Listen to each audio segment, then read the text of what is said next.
Hello and welcome to Hitting the Bar, the football podcast. I'm Chris Karle. And I'm Geoff Saunders. Right, Geoff, lot to get through, as we always say. But the biggest news this week in the world of football is Manchester City and their ban from European football for the next 2 years and a £30 million fine. Yeah, it's going to be very interesting. There is a stream of thought that they were given a 2-year ban because, as is usual in football, they'll appeal and it will reduce to 1 year, which is what the people wanted originally. I don't think that's actually going to happen, though. It does sound a little bit like I initially thought, well, all right, because they've got 10 days to appeal. I suppose we're in the middle of that 10 days. It sounded to me like, yeah, all right, well, reduced sentence, as it were, because they are guilty. I think there's no doubt about that in my mind. Yeah, I don't think there's any doubt about them having done what they've been accused of doing. The question will arise, has the evidence that led to that conviction, if you like, was that legally obtained? And when you look at how they announced doing the investigation in the first place, they announced it as they'd already decided the answer, and everybody knew it because of the Spiegel emails. So in any court of law, that evidence is not applicable. You are not allowed to use that evidence. And that clearly is the thing that proved UEFA was correct. They are guilty, but the way they proved they're guilty is wrong. Yes, and that's going to be the grounds of their appeal to cast the arbitration sport court, and I believe they will get off. So you think there'll be no ban at all? I think that's what we're going to end up with because the evidence was obtained illegally and therefore should not have been applicable. Could they come up with the same decision had they not had the emails? And there would certainly have been no proof. The child in me, the childish football fan in me, kind of thinks, well, that's great because that means fifth is now the new fourth, and Tottenham could qualify for Europe and all that, and then whoever finishes eighth gets into the Europa League, and it's all quite weird. The other side of it is that they are guilty. But I do feel that they are going to get off, and I mean, if they get a fine, they can afford it, can't they? That's the problem. I mean, money is not an issue, and clearly that's the whole point, isn't it? Well, exactly. and as they said in one of those emails in Spiegel, that they would rather spend 100 million taking UEFA to court for the next 10 years than pay UEFA a 100 million fine. You have to remember who we're dealing with here. We're dealing with people in the Emirates. 120 very well-known university professors and writers, etc., wrote a private letter to the head guy, the guy who's basically the head of Manchester City, recommending reforms in the state. They were arrested, beaten, a couple died, and they're in prison for writing a private letter to these people. You think that the Emirates are going to back down about little UEFA? It's not the best word to use under those circumstances, but clearly bullies. So they're not going to allow themselves to be pushed around at all. They'll throw money at it. They'll keep at it. They should be punished. I mean, just because of what you just said, but they should be punished because of the way they behave. They probably shouldn't be running a football club, actually, because we do have the fair and fit test, don't we? Well, no, we don't. Well, we don't. Because if you don't actually use it, then you don't have it, do you, really? No. It's like the ancient Lord Denning in a famous case. A guy brought about having a car that kept breaking down. He said a car which will not go is not a car at all. So, this fit and fair, proper person law, if it's not employed, it's not a law, is it? So what's going to happen then? Because obviously we believe that it'll get rescinded for whatever reason. Yes. But the Premier League or the English Football League or the FA are duty bound now, and they are, to investigate it, aren't they? Because there is some, I suppose, synergy or similarity between their rules for fair play and UEFA's rules. So if the evidence is the same, they can then use that evidence to punish City in a different way. By breaking this one particular law, you have by definition broken this other one. So the question you have to ask yourself is, will an organisation and I'm going to give you a clue here, as spineless as the Premier League, will they actually carry out any meaningful punishment? No. No, I don't think anyone would seriously believe they would. Now, contrast that with how Saracens were treated in a very similar case in rugby. Now, Saracens are a more powerful, more dominant team in rugby than Manchester City have been in football. For a longer period of time. For a longer period of time. Like 3 times European champions, right? Which Manchester City have never done. Saracens were found guilty of breaching the salary cap. Now, the salary cap is what they use in rugby and in all American sports to even the playing field. The same thing that financial fair play from UEFA is supposed to do. Okay, so the crime was the same. They breached it over a number of years. And so Saracens, the top club in Europe, the top club in Britain, by a long, long way, they were deducted 35 points this season. More than West Ham have got so far. Well, exactly. Exactly. So it would not actually have got them relegated, by the way. They're that much so far ahead. It would be like deducting 35 points from Liverpool. They still win the league. Yes.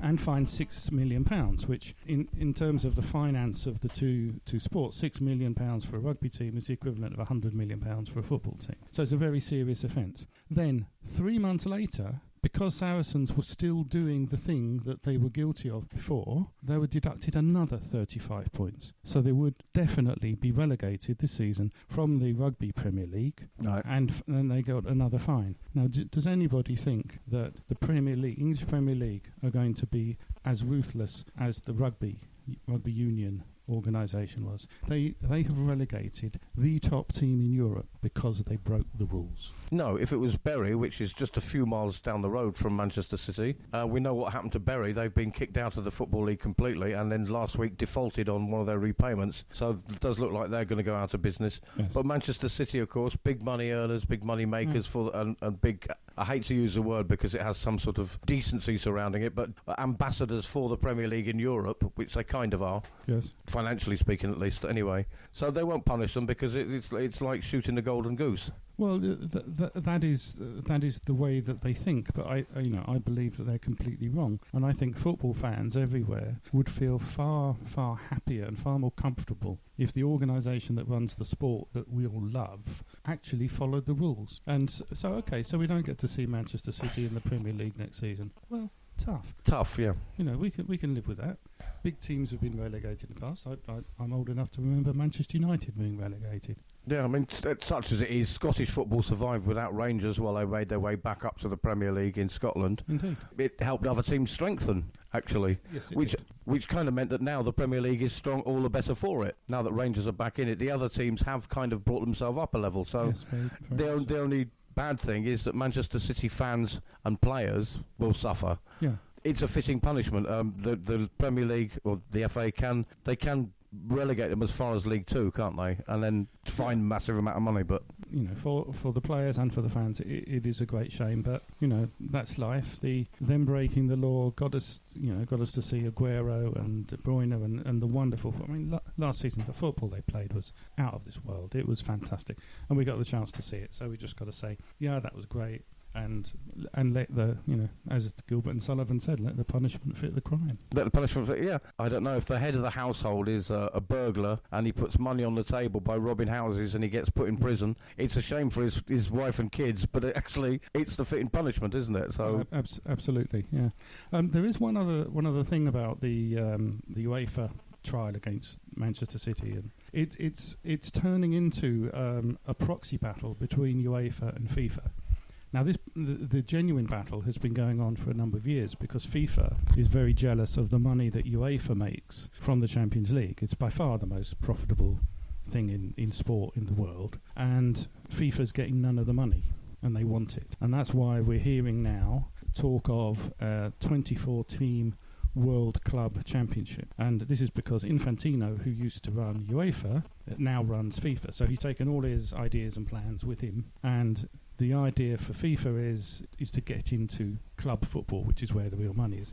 International football, there is no money in, apart from the World Cup every 4 years. If this ban on Manchester City is upheld, it could be the thing that Infantino and FIFA have been looking for, to say to Manchester City, look, don't fuck about with this miniature UEFA thing, come into the World Club Championship.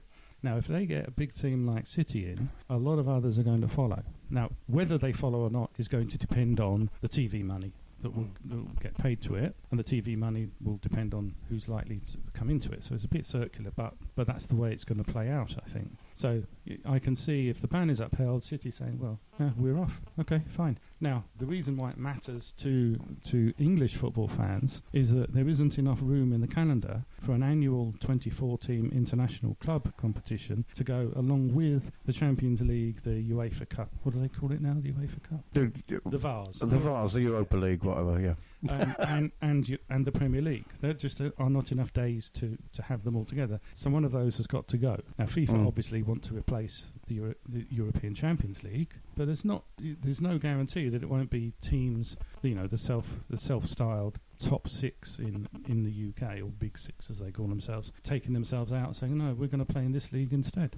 I just want Man City to get the fitting punishment that they deserve, and we just know that they won't. I can see that UEFA have made a stand, and I think 2 years is probably the right amount. It kind of makes things exciting and interesting as well, but it won't happen. We don't think it's going to happen. Yeah, I mean, does the punishment fit the crime? 2 years for what they did? Yes, it does, clearly. Because you can obviously, as a point of logic, say, well, they would not be in the Champions League had they not spent all that money, which they should not have spent. So it's fine. Nobody can argue with that. The point is one of process, and did they actually prove their case? And that's what a court is there for. And I don't think they did. For winning the Champions League, from going all the way through the group stages right through to the final and winning it, you're going to earn about 100 million. City can live without that. It's not the financial punishment that they're going to get, really. They can live without that 100 million. They can live without Champions League for 2 years and still do well. Manchester United and Arsenal, not through any violation, but just through being crap. Manchester United and Arsenal have lived without Champions League on and off quite a lot over the last 5 to 7 years between them. And they're still there, and they're still buying players. They still are attracting players. Yes, but they're not attracting the top players, are they? That's the point. They're outside the Champions League, and neither of those sides has attracted the top players. Which is probably why they won't qualify for Champions League again this year. So I suppose there is more. The point being that we've reached is there's more of the punishment than just losing that 100 million plus the TV and everything else. It's then not being a force to reckon with, which is what happened to United. Yeah, I mean Manchester United, not the real United, Sheffield. United, who was Sheffield United. Yeah. Dimitar Berbatov gave a series of interviews 2 weeks ago where he said, the top players don't want to go to Manchester United anymore. There was a time when, Manchester United, I will go. Well, not anymore. And he said, and this has been for 5 years. He said, I know for a fact, I know the players, I know what I'm talking about. They don't choose Manchester United anymore. Choice between Manchester United and Manchester City, they choose City because they're in the Champions League. We think the case will get overturned. That's the conclusion. It will. Before we move on, your trivia question. This is a question about names. Mark Walters, who played many times for Liverpool, and Bobby Moore, who played many times for West Ham and then Fulham, have something in common, and it concerns their names. What is it? Right, we'll find out at the end. Before we move on, it's a year ago today that we first launched this podcast. We were naive and young. Now we're naive. But we've come a long way in that year. We've built up a very, very strong following. But I just want to say a very quick hello just to a couple of them. First of all, Tommy Dunkley. That sounds like he plays centre forward for Nottingham Forest in the 50s. Come on, young Tommy. But Tommy Dunkley, thank you for listening and sharing our podcast with all your friends. We much appreciate it. So we've got listeners all over the world. Australia, Canada, Colombia, South Korea, Greece, all over Europe. It's absolutely incredible the way this podcast has spread. One of our listeners, among many in the great city of Moscow, is Andrew Mulliner. Hello, Andrew. Thank you for listening. And David Grant, who's a good friend of both Chris and myself. He's also in Moscow, and he's been chiming up on our Facebook site. So thank you very much, David. Yep, thank you to all those people. There's also, if you think it's just fellows, there's also Olga and Ekaterina in Moscow. There's Alison in France, and all sorts of people all over the world. So thank you to all of those. You can find us on Twitter and Facebook. Just search for Hitting the Bar. Right, let's move on then. There was some football at the weekend, thankfully. We have got a winter break, or we had a winter break, during the games at the weekend, one of them, Tottenham, beat Aston Villa away 3-2 with a last gasp goal, second goal for Son, South Korean player of the year, Asian footballer of the year. Unfortunately, he was injured throughout the game. They now know, we've just found out, it's a very serious fractured arm. He's having an operation as we speak, and he's going to be out for possibly the rest of the season, leaving Tottenham with no strikers at all. Well, here's a test for Mourinho, and I think it's the sort of thing Mourinho loves, to be quite honest. Yeah, he's famous for best formation, playing with no strikers. Yeah, playing with no strikers, but it's the sort of thing he loves, and he's looking forward to it, and he'll come up with something that will certainly make Tottenham very difficult to beat. And, as long as they've got enough pace going forwards and creativity, which they do have in that midfield, which is which is brilliant. I can still see them winning. We've said it before on the podcast. I'm going to say it again. They've got one of the best midfields in Europe, I think. Ndombele, Lo Celso, and of course then there's Steven Bergwijn. Stevie B, they're calling him at Tottenham now. Stevie B, who's absolutely brilliant. Maybe he'll bring on the goals for Tottenham. We've got Champions League this next few weeks. That game against Villa, Son scored 2 goals. He played the entire 90 minutes with that seriously fractured arm. Yeah. Well, yeah. I mean, there are sort of examples of players doing that. Famously, there was Berg Troutman, who played with a broken neck, and of course Harry Gregg, who sadly died at the weekend, who was Manchester United's goalkeeper from I think 1957 to about 1964. And Gregg was one of the people in the Munich plane crash. And the measure of Gregg as a human being is that the plane has crashed, it's on fire, and he does what we would all do. He ran out of the plane. Of course he would. Now, I would run as far away from the plane as I could possibly get. That isn't what Harry Gregg did. He took a look around him, saw who was there, realised by deduction which of his teammates was not there, and he ran back into the plane 3 times to bring people out of a burning plane. That's absolutely, heroic. So the passing of Harry Gregg this weekend gone. So let's have a look just at the games at the weekend. As I say, Tottenham beat Aston Villa with a late goal, 3-2. People saying, Tottenham winning ugly, they're not playing well, but they keep winning. Under Mourinho, they've had their best run of games since December 2018. That's that's a year and 2 or 3 months. That's a long time ago. We have said it before, there was a kind of a fall under Pochettino. There was. Love him or not. Love him or not, and Tottenham fans do love him, and so do I. He's a fantastic manager, but the last year or so, there was a decline. Definitely. Now, Mourinho's got some new players. We understand that. Just a couple, really, because some of them were either on loan, like Lo Celso, under Pochettino. But he is having the best run of form they've had in a long time. So I don't know if you can take that away from him or not. You're of the opinion that it would have happened anyway, pretty much. I think it would have happened anyway. I mean, the issue, and the dispute between Pochettino and Levy was not about just buying new players, because obviously for years Tottenham hadn't bought anybody. And, Pochettino got them to massively overperform, bearing that in mind. But also, the bigger issue for Pochettino was that Levy would not get rid of the players that he wanted to. A player coming in has to replace somebody. You can't keep building up a 100-team squad. You're only allowed 25 or whatever the number is. And Levy would not get rid of the players that Pochettino wanted him to get rid of. But that has happened really since Pochettino left, and that midfield, which is essentially a new midfield, are playing with freedom and abandon, which you do not expect from a Mourinho side at all. What you expect from Mourinho, and what everyone knows Mourinho does, is he sorts the defence out. They will be incredibly difficult to beat. The only problem with that is that this time it's happening the other way around. The defence has still been terrible, and witness Aston Villa scoring 2 goals. 2 goals, yeah. And 3-2 is the most common scoreline that in the Mourinho tenure so far. They're not any better at stopping shots. They're conceding as many shots as before, as many shots on target, as many goals against, but they are scoring more. They are scoring more, yeah. I mean, there is a free flow about that midfield. Dele Alli back to form. Yes. Harry Winks, in the press conference this week, pre the Champions League game, Harry Winks was asked how he feels in his new role, as it were, under Mourinho. He was asked, you're playing as a defensive midfielder and to some other weeks as an attacking midfielder. Is this something that Mourinho is teaching you? And he said, yes, my options are opening up. I'm becoming more versatile. He did sort of let on a little bit. He said the one thing the coach is teaching me, and I'm learning from him, is my defensive skills.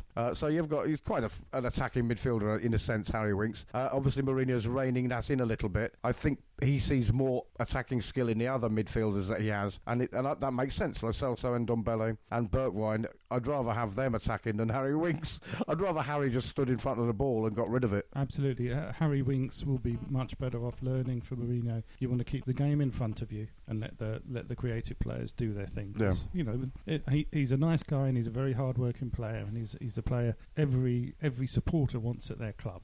Yes. He's a club sort of player, isn't he? But don't do the things you're not good at doing, and I think that's all Mourinho's telling him, really. Yeah, which makes sense. Let's move on. The other big game at the weekend, I suppose, was Chelsea against Manchester United. Yeah. Chelsea, something going wrong there, I think. Definitely. There's no question. That result, put 4th place into play. I struggle to see what Lampard is trying to do there, because whatever it is, it isn't working. Tactically, you mean? Yeah, tactically. Yeah, I mean, neither side were brilliant, but Manchester United came away with a 2-0 win away at Chelsea. They're in the top four. They finished third last season. There's no reason they shouldn't be in the top four. And yet, he keeps losing games at home, does Lampard. And questions will be asked shortly, won't they? Surely. You shouldn't be losing to Man United, not this Man United. Exactly. It's worse than just losing games. It's losing games they should be winning. And that match, the result was decided by the team that made the fewest mistakes. And to one VAR decision, which was quite clearly wrong.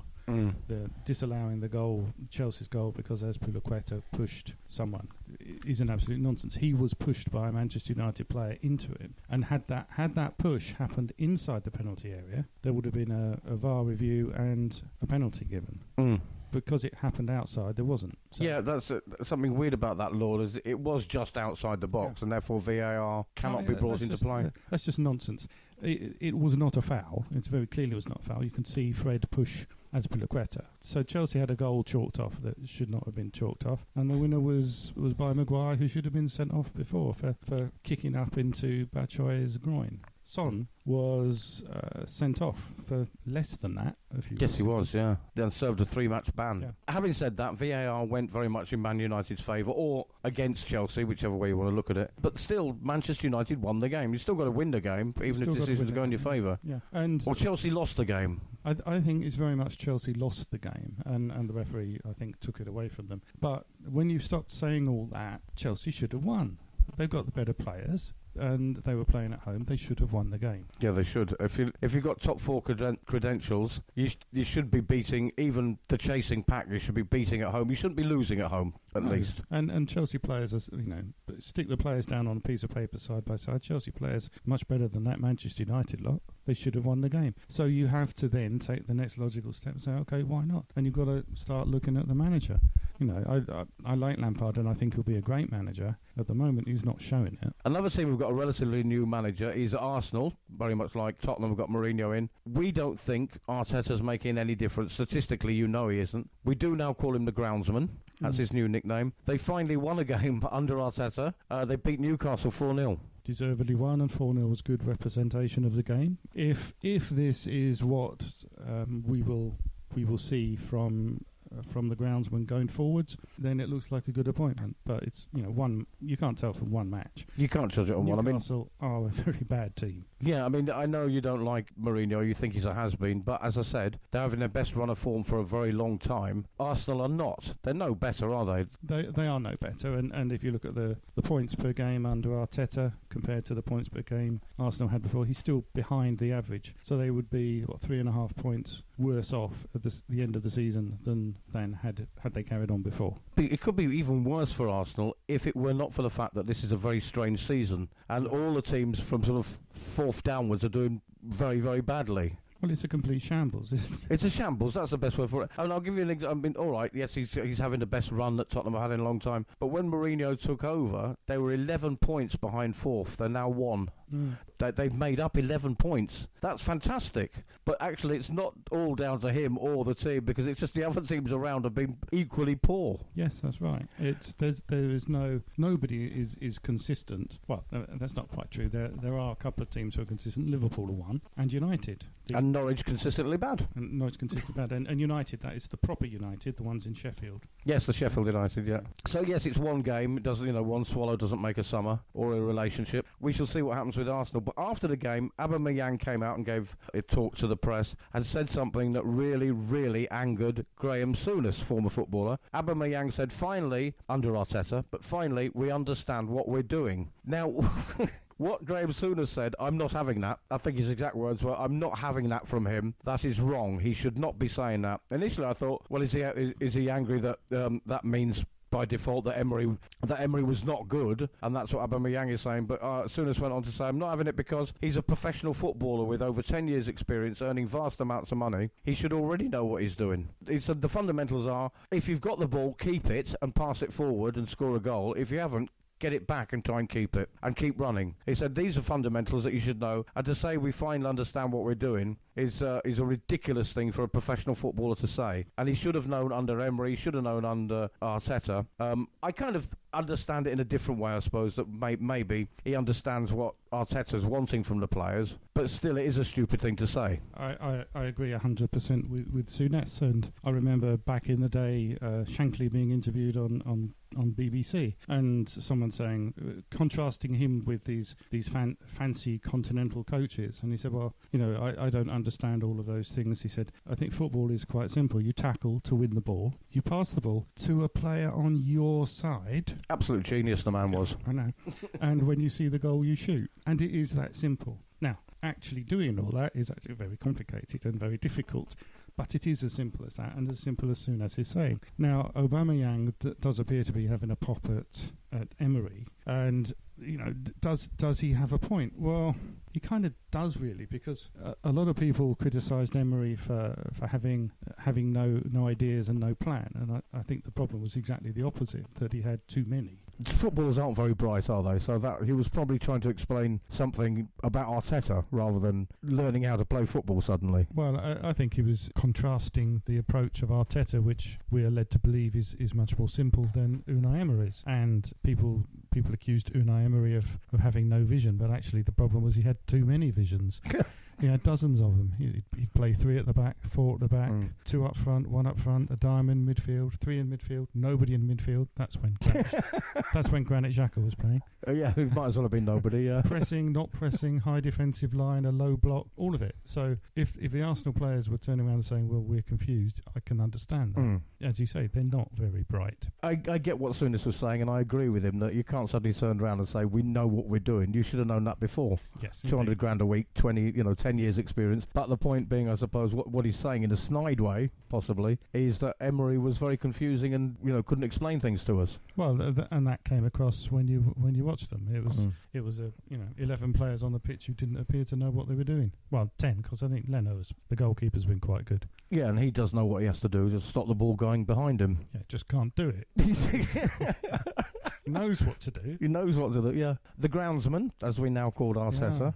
4-0 victory against Newcastle, who you've said in the past are terrible, and maybe they are. Yes. But 4-0 is quite conclusive, isn't it? You can't say they were lucky or... They did win 4-0. No, they won 4-0. They deserved to win 4-0. They played quite well. So I think, Woolwich Wanderers fans will hope this is the start of something. It isn't. But we shall have to see. And, maybe it's the first view we've got of whatever it is that Arteta is supposed to have, other than watering the pitch and putting the cones out. Yeah, and helping people on with their bibs. And helping people on. Yeah, it's critical, isn't it? It is critical, absolutely. 4-0, but again, in the first half, it was 0-0 against Newcastle, and Newcastle had the better of the game. So Arteta must have done and said something at half-time, because they came out and scored 4 goals. Or...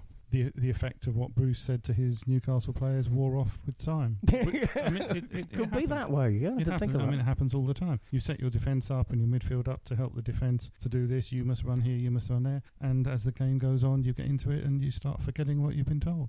We said there that footballers aren't very bright. Dele Alli, Tottenham player. I mean, he's a lovely fellow. He comes across as quite a warm, normal human being. Yeah. Possibly, not PhD material. I don't know. But he did get into trouble for posting a little video of himself on, I think it was Snapchat, about the coronavirus, which is very serious. It's killed, a lot of people. It's very, very serious, etc., etc. It was an unfortunate video, but people are saying he should be banned from playing for a couple of games. Is that? I mean, that's taking it too far. Of course it is. It's got nothing to do with anything he's done on a football pitch. Of course he shouldn't be banned. He's a young man, and what do we know about young men? Well, one of the things we know is that they're stupid. Indeed. So is it a young man who's stupid, and he's a footballer, which makes him probably more stupid than most. And he did a stupid thing. Well, that's what young men do. So if you want to punish him, then slap a fine on him, and he'll pay the money to some charity, and some good will come of it. Yeah. But honestly, it's a load of nothing, to be quite honest. What he did, for those who didn't know, he posted a picture of himself sat in an airport, I think it was, during the winter break. I think he had a mask on. People are wearing these anti-flu masks or whatever. And then he turned the camera to an Asian-looking person, and then back to himself and some hand sanitizer, and said, "I'm too fast," or something like that, for the coronavirus coronavirus to catch me. So it was an unfortunate sequence of things. I mean, he was basically saying, there's an Asian person, China, coronavirus. It's all a little bit unfortunate. It was a very bad joke. It was a very bad, if it was even a joke. I mean, it was meant to be a joke, but I don't really... And it was a very bad one, and young men make very bad jokes all the time, and people have just got to stop being, behaving like, characters in 19th century dramas and having attacks of the vapours because... The vapours. I mean, really, just grow up. You can see a lot worse from any comedian on TV any time, and absolutely. Well, as an example, many years ago, there was a very bad tube train crash at Moorgate Station, and people died. Okay. Now, literally the following day, there were jokes going around London. Have you heard about the train driver who thought Moorgate was a request stop? Now, stop. Now. Exactly. The thing itself is not funny, but the thing we do as human beings is we make jokes about things. We make things better. That's what we do as human beings. And it's a coping mechanism, actually. It's exactly what it is, because everyone who works in London had to go on the tube that day, and you just make the best of things, and you have a laugh. And it's not insulting to anybody, to anybody's memory or anything. It's just what we do. People are scared of death, obviously. That's why death is one of the biggest topics in comedy. Yes. Because it helps people to release the pressure. Yeah.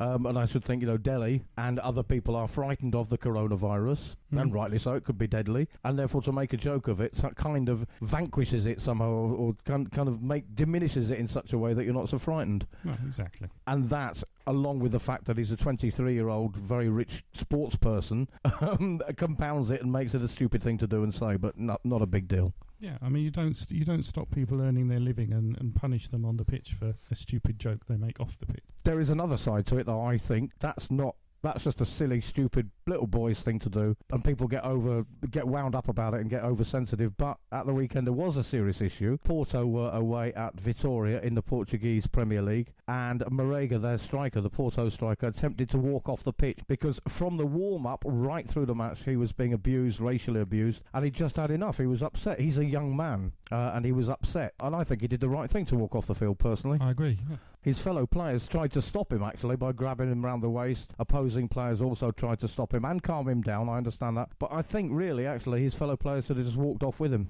I agree completely. That's what they should have done. So that's the other side of things.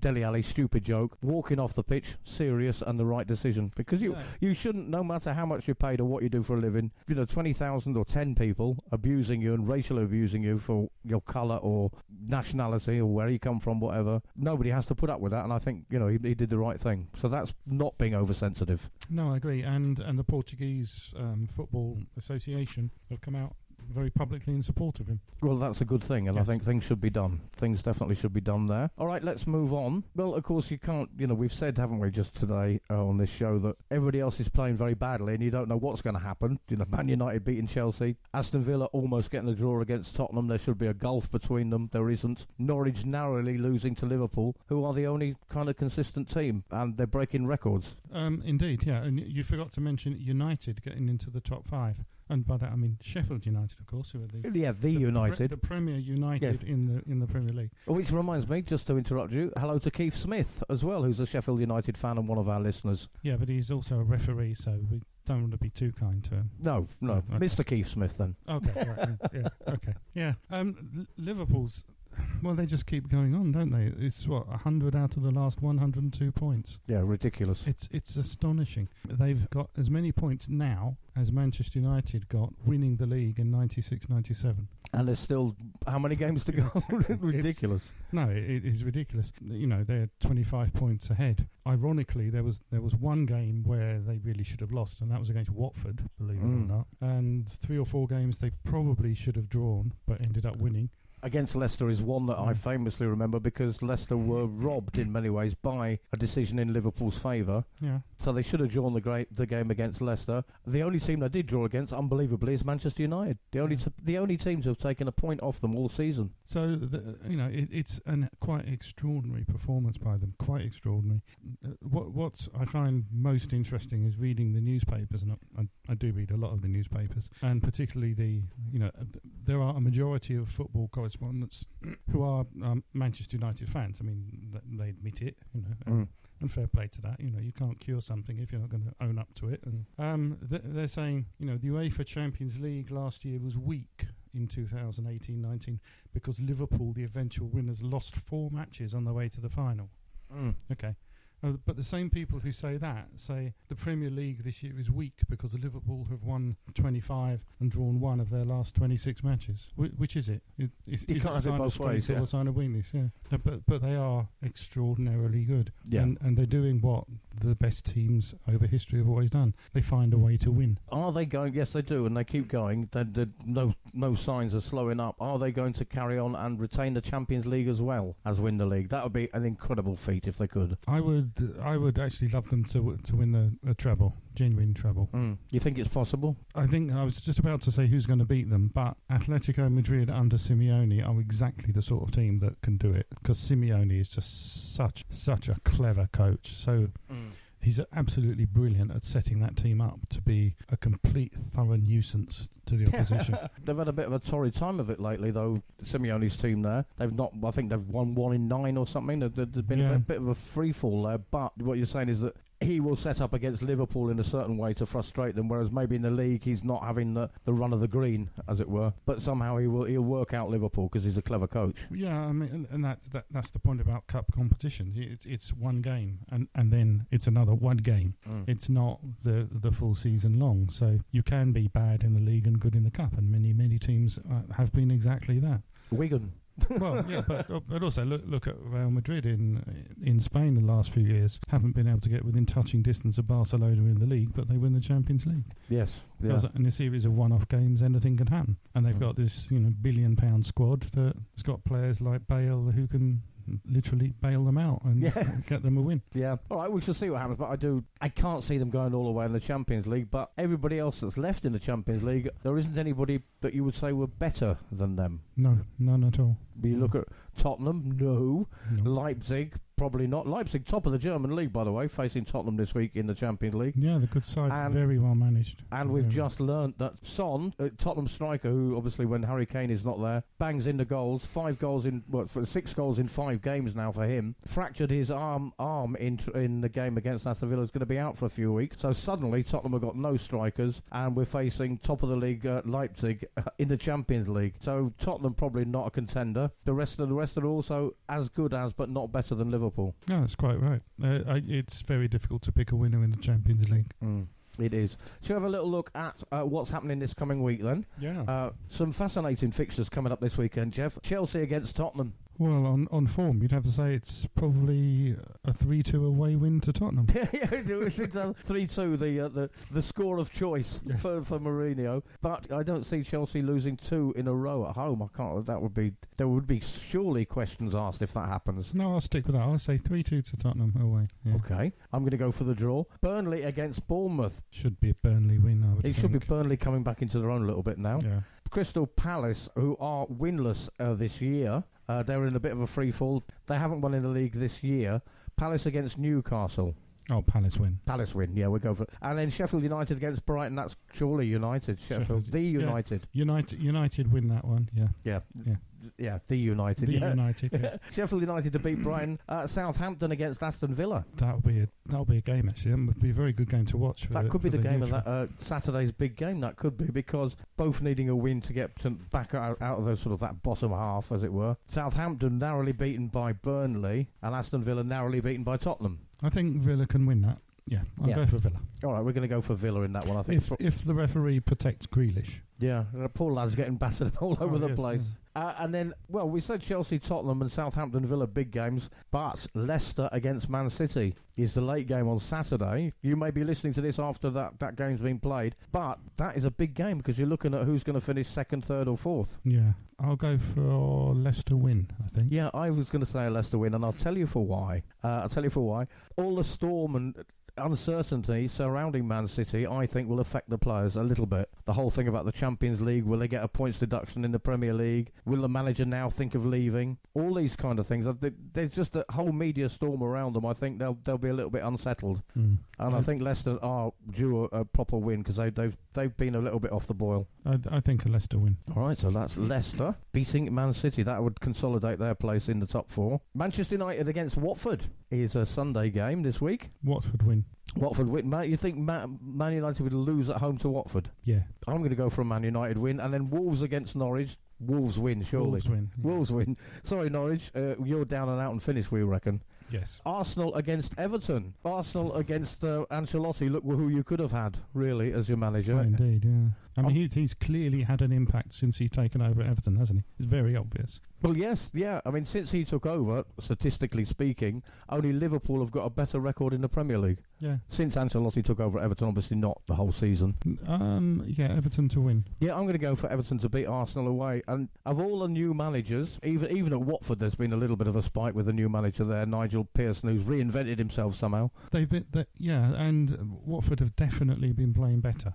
They've been playing better. Even when they haven't got the points from it. So. Everton playing better and getting the points. Arsenal more of the same. Tottenham slightly better. I think with possibly. Arsenal, the juries are still out, isn't it? One very good result. But since he took over, his average points per game is still below the average before he took over. Yeah, so he's still, even including that Newcastle result, still worse record than Emery. So Arteta doing nothing at Arsenal. Mourinho possibly being helped by that great midfield, but so many injuries for Tottenham. I think the jury's still out on Mourinho as well. Oh, very much so, yeah. But I think you'll find his points per game or whatever is better than what it was under Pochettino. Yes, yeah. So Tottenham are improved under Mourinho, but is it anything to do with Mourinho or not? If he stays long enough, we'll find out. Yeah. We'll find out. But Arteta, nothing. And we think Ancelotti is the one out of all of them that's made the big difference. No, to be fair, the groundsman has got this one very good result. And if that is a sign of things to come, then yes. But it's just if. They had too many draws before that. So we'll see. Maybe this is the turning point for Arsenal. Those are the games on Sunday. On Monday, Liverpool, West Ham. Well, yes. So it's one of those, how many goals are they going to score? Yeah, it's just lucky you can't get minus. yeah. We'll be lucky to get nil. You'll be lucky, as the old saying goes. So Liverpool 2, West Ham 0 I'm going to go for. Probably, yes. Because although Liverpool keep winning, a little bit, I think, like Man City last season, they were winning 3-0, 4-0, 3-1, 4-1, and then it got to this stage, and they were winning 1-0 and 2-0. The goals sort of not dried up, but they were possibly more efficient or whatever. But I think, and Liverpool only managed 1-0 against Norwich, so I don't think it'll be a high score. But I think they'll win. Yeah, I think 2-0 sounds about right. Yeah, 2-0 Liverpool against West Ham, and this week, of course, you've got the outstanding game against Man City. Yeah, I'm going to go with David Grant's suggestion that it's going to be 2-1 to West Ham. Yeah, that is actually today, Wednesday, the day of the release of this podcast. Once again, this is our 1-year anniversary of Hitting the Bar. So thanks to all our listeners from Greece and Australia and Canada. We've got people in South Korea. We've got people in Panama, Colombia, all over the world. So thank you to all those people. Before we say goodbye, Geoff, the answer to your trivia question. Okay, the question was that Mark Walters, who played a long time for Liverpool, and Bobby Moore, who played for West Ham and Fulham, have something very similar in their names. And this is what it is. Mark Walters, who played for Liverpool, his middle name is Everton. He played for Liverpool and his actual real middle name was Everton. Yeah, his parents were furious. That's brilliant. And Bobby Moore, his real name is Robert Frederick Chelsea Moore. Robert Frederick Chelsea Moore. Yeah. Wow. So they both got middle names of teams that they didn't play for. That is fantastic. Chelsea Moore, or Chelsea less these days. But that is amazing. Both players have got actually as a middle name a team's name, and they didn't play for them. Yeah, and Everton in the transfer window were looking at a player, I think from South America, called Everton. Yes, yeah. I mean, imagine the shirt sales. He's got Everton on his back, and that's the name of the team now. Maybe he still will sign, though. There are rumours of that. That's all we've got time for. I'm Chris Karle. And I'm Geoff Saunders. And that was Hitting the Bar, the football podcast. Join us next week.